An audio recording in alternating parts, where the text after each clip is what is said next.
दुर्गा ब्रह्म ब्रह्म प्रकृति पुरुष रूपा विश्वरूपा सद स्वरूपा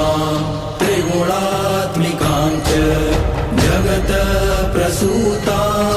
अजान जाम आनंद अनानंद विज्ञान विज्ञान पंचीय पंचीकृत पंचभूता जगत स्वरूपा वेद वेद विद्या विद्या रूपां नमामि ऊर्ध्व अधः तिर्यक् सर्व्या